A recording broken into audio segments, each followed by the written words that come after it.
Mga ka-crypto, sa market, madalas kapag tahimik po ang presyo, iniisip agad ng marami na mahina ang asset. Kapag walang malalaking green candle, akala nila patay na ang momentum. Pero historically, kabaligtaran ang madalas mangyari. Ang matagal na katahimikan, kadalasan ay hudyat ng paparating na malakas na galaw. Ngayon si XRP ay nasa ganitong yugto. Para sa iba, parang wala po siyang ginagawa. Pero para po sa researcher na si Ripple Bullwinkle, hindi raw ito dumping, hindi rin breakdown. Ang nakikita po niya ay isang classic na squeeze. Isang kondisyon kung saan nag-iipon ng pwersa ang presyo bago pumili ng direksyon. Kaya yan po ang siyang ating pag-uusapan sa video na ito. At ayan, ano nga bang ibig sabihin ng XRP is being squeezed na ayon kay Ripple Bullwinkle dito? Ayan, ayon po kay Ripple Bullwinkle, malinaw ang structure ni XRP ngayon. Walang signs ng distribution, walang panic selling, walang exhaustion pattern. Sa halip, ang presyo ay nagkukompress sa isang makitid na range. Ibig sabihin, may balanse po sa pagitan ng buyers at saka sellers. Hindi po sumusuko ang mga buyers. Hindi rin po makalusot ang mga sellers. Para sa seasoned traders, ang ganitong setup ay hindi po kahinaan. Isa po itong babala. Kapag mas lalong sumisikip ang range, mas lumalakas po ang posibleng breakout. Kaya para kay Winkle, mali po ang interpretasyon ng mga nagsasabing nagdadump si XRP. Ngayon ay ano po ba ang kasalukuyang price na binabantayan ng market?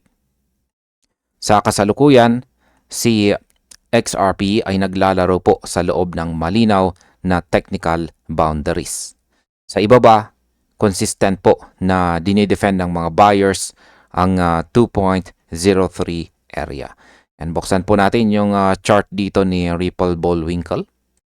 At ayan, paulit-ulit po itong sinasalag at nagiging solid structural support.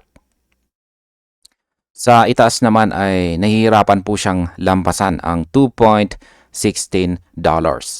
Dito po pumapasok ang sell pressure. Dito po humihinto ang rallies. Ang resulta ay pagbawas po ng pabawas ang volatility. At sa liquid markets tulad po ng crypto, ang ganitong kondisyon ay bihirang tumagal. Tahimik po sa ibabaw pero puno ng tensyon sa ilalim. Ayan, medyo palakin po natin yung kanyang chart. Ayan, mas malinaw po nating nakikita rito yung chart ni Ripple Bullwinkle. Ayan, ngayon bakit po ba mahalaga ang compression at saka liquidity sa ganitong sitwasyon? Kapag nagko-compress po ang presyo, may isang bagay na tahimik na nangyayari. Nag-iipon ng liquidity. Ang mga stop orders, nagsisiksikan po sa itaas ng resistance at sa ibaba naman ng support.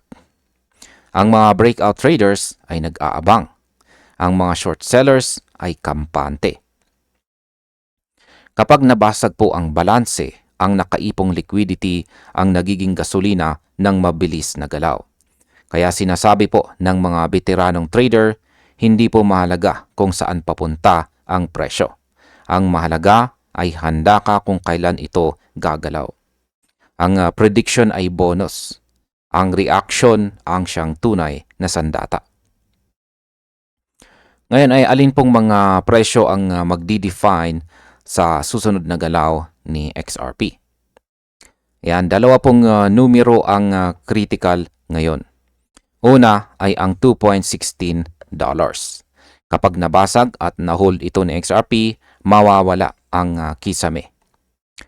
Papasok po siya mula consolidation papuntang expansion.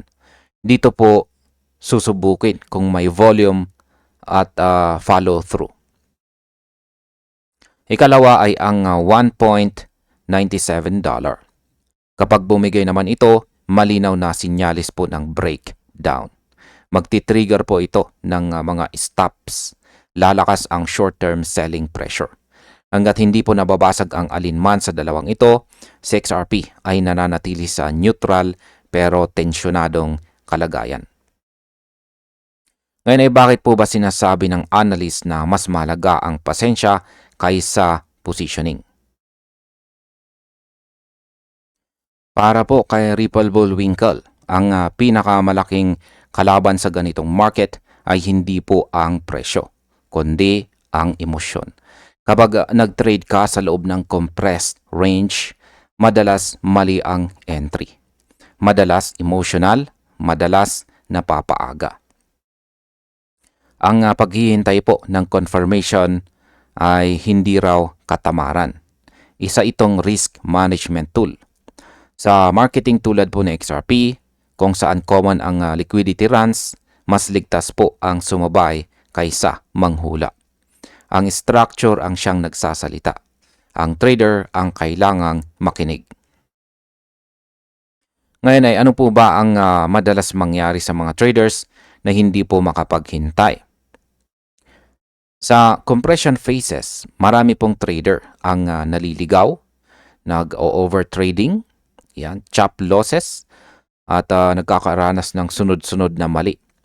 Iniisip po nila na may nangyayari kahit wala pa. Kaya ang resulta, napapagod bago pa man magsimula ang tunay na galaw. Samantalang ang mga naghihintay, nakakakuha ng mas malinaw na trend. May defined invalidation, may malinaw na risk to reward.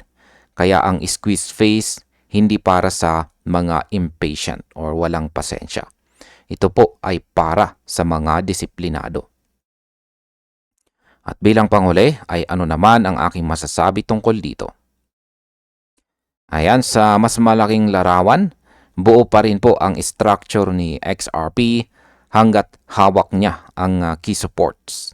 Ang kasalukuyang squeeze ay hindi po sinyalis ng pagod. Isa po itong tanda ng paghahanda. Kung paakyat po ang resolusyon, continuation ang kwento. Kung pababa naman, acceleration po ang mangyayari. Pero alin man dito, hindi tahimik ang market. Sabi nga ni Winkle, ang market minsan hindi sumisigaw. Tahimik lang itong naghahanda. At sa crypto, ang katahimikan madalas pinakamaingay na babala. At ayan, hanggang dito na lamang po tayo sa video na ito mga ka-crypto. Maraming salamat sa panonood.